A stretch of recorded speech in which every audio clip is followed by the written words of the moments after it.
నమస్తే. ఇన్నాళ్ళు నన్ను సపోర్ట్ చేస్తూ, ఎంకరేజ్ చేస్తూ మీ ప్రేమని నాకు అందిస్తున్న ప్రతి ఒక్కరికి కృతజ్ఞతలు. అలాగే ఈ వీడియో కూడా ఖచ్చితంగా మీకు ఉపయోగపడుతుంది. లైక్, షేర్ అండ్ సబ్స్క్రైబ్ చేసి మీ సపోర్ట్‌ని నాకు అందించండి. అలాగే ఈ వీడియో పట్ల మీకున్న అభిప్రాయాన్ని కామెంట్ సెక్షన్‌లో కామెంట్ చేసి తెలియజేయండి. ఇప్పుడు వీడియోని చూద్దాం. అయితే ఈ సూర్య భగవానుడికి కృతజ్ఞతను ఆవిష్కరించడం అనేది ఖచ్చితంగా చేయాలి ప్రతి ఒక్కరు అనేది ధర్మం చెప్తున్నటువంటి మాట. అదే సంధ్యావందనం అనుకోవచ్చు, లేకపోతే అర్ఘ్యం ఇవ్వటం అనుకోవచ్చు. అయితే కొంతమందికి మాత్రమే ఆ ధర్మం ఉంది. సంధ్యావందనం చేసేటటువంటి అర్హత ఉంది. మరి ప్రతి ఒక్కరూ కూడా స్వామికి కృతజ్ఞతని ఎలా ఆవిష్కరించాలండి? 2 చేతులు జోడించి అర్ఘ్యాన్ని సమర్పించడం సూర్యభగవానుడికి. సూర్యభగవానుడికి దేవాలయం అక్కర్లా, షోడశోపచార పూజ అక్కర్లా, హ్మ్. పెట్టుబడి ఏమీ లేదు. ఆ! హ్మ్. ఉపాసన అంటే ఏం లేదు. ఉదయాన్నే లేచి నువ్వు తెల్లవారుజామున ఆయన రాకముందే నువ్వు లెగిస్తే హ్మ్. అదొక సంతోషం. ఆయనకి. ఆయన సూర్యోదయం సమయంలో అర్ఘ్యం సమర్పిస్తే ఇది నిజానికి ఆయన నీళ్ళు తాగుతాడా? ఆ ఇచ్చేవాడు నీళ్ళు ఆయనే. హ్మ్. అవును. మరి ఎందుకు మనం ఈ పని చేస్తున్నాం అంటే దీని వెనక ఒక ప్రక్రియ ఉంది. హ్మ్. ఆ ప్రక్రియ ఏమిటంటే రహస్యం. హ్మ్. ఆ పైన దేవుడికి ఇస్తున్నాం అంటేనే కానీ వీడు పొద్దునే లేగలేడని, ఆయన ముందు లేచిపోతే నువ్వు వెనక లెగిస్తే బాగోదని మన పెద్దలు చెప్పారు. చెప్తే ఎవరైతే సంధ్యావందనానికి సమయానికి లేచి ఉంటారో సూర్యకిరణాలు అప్పుడు నీకు ఏటవాలుగా పడతాయి. హ్మ్. ఏటవాలుగా పడినప్పుడు లెంగ్త్ పెరుగుతుంది. హ్మ్. డైరెక్ట్‌గా వచ్చినప్పుడు షార్ట్ అవుతుంది. హ్మ్. హ్మ్. ఈ అవును. లెంగ్తీ కిరణాల్లో ఏమవుతాయి యూవీ రేస్ ఫిల్టరైజేషన్ అవుతాయి. హ్మ్. అప్పుడు జీవశక్తి నీలో ఎక్కువ పెంచడానికి అవకాశం ఉంటుంది. రైట్. ఆయన ఎదురుగా నుంచోవడం, దేవుడని నమస్కారం పెట్టడం వలన నమస్కారం అంటే షట్ డౌన్ చేయడం హ్మ్. శస్త్రంని, హ్మ్. మనసుని. హ్మ్. తెలుసా? నమస్కారం అంటే చాలామంది అనుకుంటారు ఏంటో తెలీదు.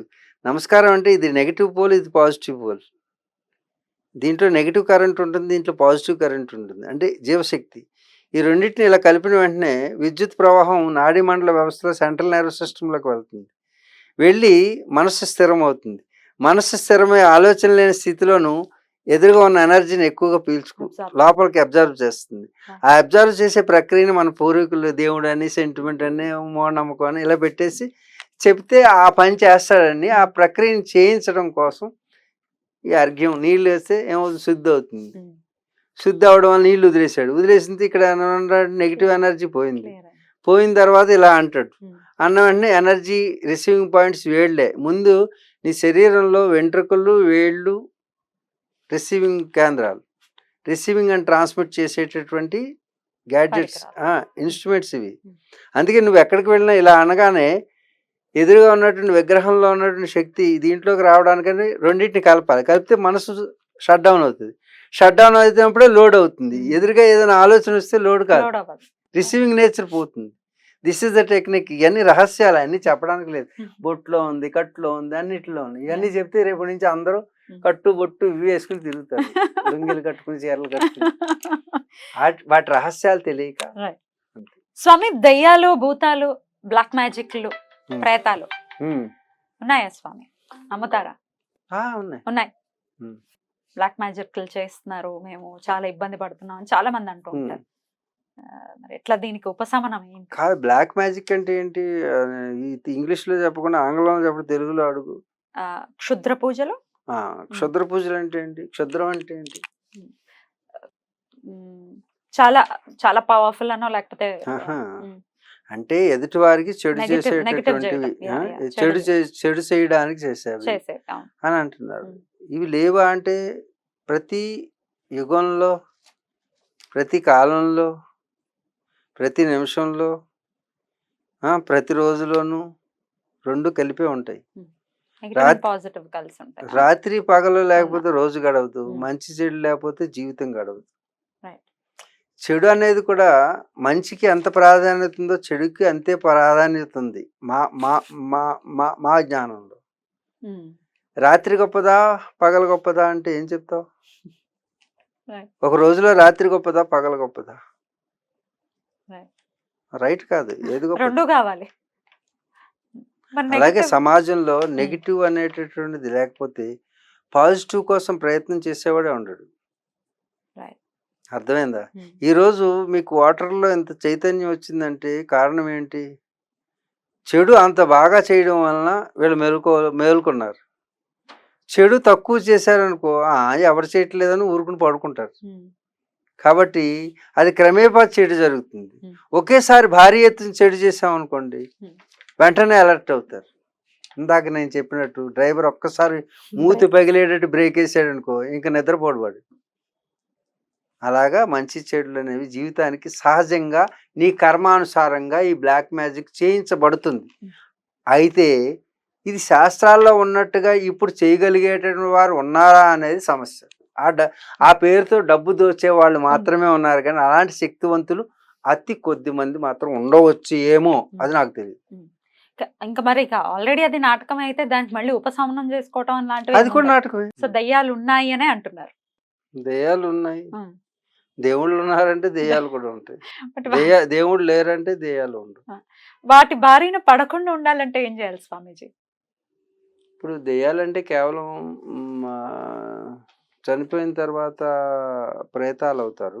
అంటే ఈ శరీరం ఉండదు కాబట్టి భూత, ప్రేత, పిశాచ, దెయ్యాలు ఇవన్నీ కూడా మనుషుల్లో క్వాలిటీస్ ఉంటే వాటిల్లో కూడా according to their Sanskar it become and behaviour, attitude, characters అవన్నీ కూడా వాటిల్లో కూడా ఉంటాయి.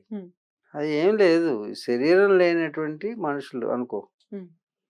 There was a recorded samskara is there. According to the samskara, they become act. They act according to their samskara. దెయ్యాలు ఉంటాయి. ఉన్నాయి. మనల్ని హర్ట్ చేస్తాయా? ఇప్పుడు 10 మంది ఆడవాళ్ళు ఉన్నారు, ఒకళ్ళు హర్ట్ చేసేవాళ్ళు ఉంటారు, కొందరేమో హగ్ చేసేవాళ్ళు ఉంటారు, కొందరేమో అలాగే వాటిలో కూడా యాటిట్యూడ్ వాళ్ళ యొక్క మానసిక స్థితిని బట్టి ఉంటుంది. దెయ్యాలకు మనసు ఉంటుంది కదా, అక్కడ కూడా మనసు గేమ్ ఉంది. శరీరం ఒకటే లేదు, అంటే ఫిజికల్ బాడీ లేదండి. దెయ్యం అంటే ఏం కాదు, మనమే. సరైన సంస్కారాలు చేయకపోతే దెయ్యంగా మారేటటువంటి పరిస్థితి ఉంటుందా? సంస్కారం ఇప్పుడు నువ్వు అమెరికా వెళ్తున్నావు, న్యూ టెరైన్. నీ టెరైన్ కాదు, it's your own terrain, is not there. ఈ టెరిటేరియన్ ఎప్పుడైతే నువ్వు మారావో, ఆ టెరిటేరియన్లో ప్రవేశించినప్పుడు నీకు వీసా కావాలి, ఆ దేశం అనుమతి కావాలి. అనుమతి లేకుండా అమెరికాలో ప్రవేశించిన వాడికి ఏం చేస్తారు? అదే జరుగుతుంది.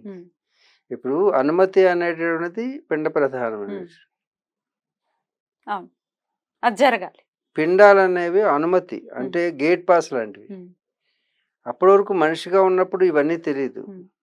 ఏవి ఈ పిండాలు ఇవన్నీ మూఢనమ్మకాలు అనుకుంటారు. చచ్చిన తర్వాత తెలుస్తుంది పిండం యొక్క అవసరం ఏమిటో. పిండ ప్రదానం చేయకపోతే ఏమవుతుందంటే గేట్ పాస్ దొరకదు. అంటే గేట్ పాస్ అంటే ఊర్ధ్వలోక గతి ప్రాప్తించడానికి అవసరమైనటువంటి ఒక లేయర్ అనమాట. ఇప్పుడు నేను ఇక్కడ కూర్చుని ఆశ్రమంలో ఏం జరుగుతుందో సరిగ్గా చూస్తూ ఉంటాను. ఇక్కడ కూర్చుని చూస్తూ పలానా వస్తువు ముట్టుకుంటే నాకు వెంటనే ఫోటోలు తీసి గోల్ చేస్తుంది నా ఫోన్, అక్కడ ఎవరో ముట్టుకున్నారు. ఎలాగా తెలిసింది నా ఫోన్కి నాకంటే, అక్కడ నేను ఒక డిజిటల్ గీత గీసాను దాని మీద ఇక్కడి నుంచి. ఇప్పుడు నువ్వు ఉన్నావు, నిన్ను ఎవరైనా ముట్టుకునేసరికి నా ఫోన్ గోల్ చేస్తుంది, నీ మీద గీత గీస్తాను దీంట్లో. అర్థమవుతుందా? నా పలానా వస్తువు మీద ముట్టుకున్నాడంటే నా ఫోన్ గోల్ చేసి ఫోటోలు తీసి నాకు అర్జెంట్గా అలర్ట్ చేస్తుంది. ఒక ఫోనే నేను ఇక్కడి నుంచి గీత గీస్తే అది చేయగలిగితే ఈ ఈ యొక్క ఆత్మ ఎన్ని చేయగలుగుతుంది? అలాగే ఈ పిండం అనేటటువంటిది అలా పనిచేస్తుంది అనమాట. అంటే ఒక డిజిటల్ గీతే ఇంత ఇలా చేస్తుంటే, ఒక మనిషి చేసినటువంటి మంత్రతంత్ర ప్రయోగం వలన సోల్స్ ఎలాగా ఊర్ధ్వగతిని ప్రాప్తిస్తాయో అది చస్తే తెలుస్తుంది మీకు. ఈ సైంటిస్టులకి చావకుండా తెలియదు. ఒకవేళ ప్రాక్టీస్ చేసి తెలుసుకోవాలంటే చావాలి.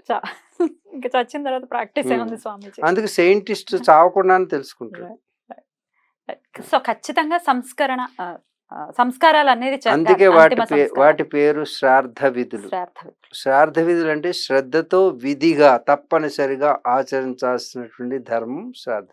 మరి పూడ్చిపెట్టేటటువంటి పరిస్థితులు ఉంటే గనక ఏంటి వాళ్ళ పరిస్థితి? ఇంకింతేనా? పూడ్చిపెట్టడం ఏంటి? ఇప్పుడు దహన సంస్కారం అగ్నికి ఆహుతి చేయకుండా పూడ్చిపెట్టేటటువంటి మమ్మల్ని పూడ్చే పెడతారు యోగుల్ని. ఈ రోజు పంచభూ ఉమ్, పంచభూతాల్లో దాంట్లో పాంచభౌతిక శరీరం కలవటం కల్పం. కావాలి. ఓకే. అగ్నికి ఆహుతి చేయడం అంటే మామూలు శరీరాలు అగ్నికి ఆహుతి ఏం చేయాలి? జబ్బులతో రోగాలతో చస్తారు. దానికి పరిష్కార మార్గం అగ్నిలో తగలబడితే అన్ని ఒక్కసారి పోతుంది. బ్యాక్టీరియా అంతా పోతుంది. పోతుంది. ఇది లౌకిక అలౌకికమైనటువంటి రెండింటికి సమాధానం చెప్తుంది అగ్ని. Right. కానీ Mm. భూమిలో బాధపడితే వాడికి ఎన్నో రోగాలు ఉంటే ఆ రోగాలు వ్యాప్తి చెందే అవకాశం ఉంటుంది. ఉంటుంది. అంచేత భూమిలో పెట్టే సంస్కారం భారతీయ సంస్కృతిలో లేదు. ఉమ్, ఎవరికి ఉందంటే యోగులకు మాత్రమే సమాధి చేస్తారు. ఉమ్, యోగులు సమాధి ఎందుకంటే వాళ్ళని సమాధి భూమిలో పాతి పెడతారంటే వాళ్ళ వలన ఎటువంటి శారీరకమైన ట్రబుల్స్ ఉండవు. ఉమ్, అంతేకాకుండా శరీరం అక్కడ ఉన్నంత కాలం కూడా యోగిక శక్తి అక్కడ ఉంటుంది కాబట్టి లోకానికి మంచి చేస్తుంది. ఉమ్, right. అంచేత యోగులకు మాత్రం సమాధి ఉంటుంది. ఉమ్, అలాగే మిగతా వాళ్ళకి ఇంత లోపల సైన్స్ శాస్త్రీయత తెలియదు కాబట్టి ఉమ్, వాళ్ళకి తగలబెట్టేటటువంటి ధనం కూడా లేదు. ఉమ్, మిగతా దేశాల్లో ఉమ్, తగలబెట్టాలంటే అంటే అగ్నికి ఆహుతి చేయాలంటే బోల్డు సమిధులు కావాలి. కావాలి. సమిధులు కావాలంటే ధనవంతులై ఉండాలి. ధనవంతులైనటువంటి దేశాలు లేనటువంటి సంస్కృతి కలిగినటువంటి దేశాలు కాబట్టి వాళ్ళు ఇంకేం చేయలేక కప్పెట్టడం నేర్చుకుని పూడ్చిపెట్టడం నేర్చుకుని. ఓకే. అంతేగాని వాళ్ళు గొప్పవాళ్ళు కాదు, ఉమ్. మన అంత సంస్కారం ఉన్నవాళ్ళు కాదు. అది స్వామీజీ, జ్యోతిష్యాన్ని నమ్మచ్చా? జ్యోతిష్ శాస్త్రాన్ని నమ్మచ్చు. జ్యోతిష్యులు నమ్మాలా లేదా అనేది ప్రశ్న. మరి ఎలా నమ్మాలి? శాస్త్రం ఆ. ఎప్పుడు కూడా శాసనాత్ ఇది శాస్త్ర. శాస్త్రం అనేటటువంటిది ఏదైతే ఉందో దాంట్లో ఏమీ దోషం ఉండదు. శాస్త్రంలో దోషం ఉంటుంది. శాస్త్రంలో ఎందుకు దోషం ఉంటుందంటే ఆశించేటటువంటి వాడు శాసించలేడు. ఏదైనా ఆశిస్తున్నాడు అంటే వాడు శాస్త్రాన్ని శాసించలేడు. శాసించు. అందుకు శాస్త్రాన్ని శాసించాలంటే ఏమి ఆశించిన వాడే ఉండాలి. కానీ ఆశించకపోతే బ్రతికేలా బ్రతుకు సాగుతుంది. భారం అవుతుంది. ఉమ్, అందుకు ఆశతోటే ప్రారంభం అవుతుంది జ్యోతిష్ శాస్త్రం. ఉమ్, విద్య ఎప్పుడు కూడా ఏది ఆశించదు. ఉమ్. విద్య వికాసానికి దారితీస్తుంది కానీ ఉమ్. విద్య ఒక సాధనమే కానీ ధనం కాదు. ఉమ్. ధనం అయిందంటే విద్య కాదు. ఉమ్. కాబట్టి విద్యలో లోపం దోషానికి కారణం ఏమిటంటే ఆశ. ఆశ. అయితే శాస్త్రం ఖచ్చితంగా ఉంది. దాన్ని జ్యోతిష్ శాస్త్రం నమ్ముకోవటం. అరే కన్ను సరిగానే ఉంది. జ్యోతిష్యం అంటే షడంగాల్లో ఒకటి, వేదానికి 6 రంగాలు ఉన్నాయి. అర్థమైందా? ఉమ్. దాంట్లో శిక్ష, how to pronounce the sound, how to produce the sound, మాట ఎలా మాట్లాడాలి, మంత్రం ఎలా చదవాలి, ఉమ్. అదే ఉమ్. శిక్ష, కల్పం, నిరుక్తం, అర్థమైందా? జ్యోతిష్యం, వ్యాకరణం ఉమ్. ఇత్యాదులన్నీ కూడా 6 రంగాలు. ఉమ్. ఈ షడా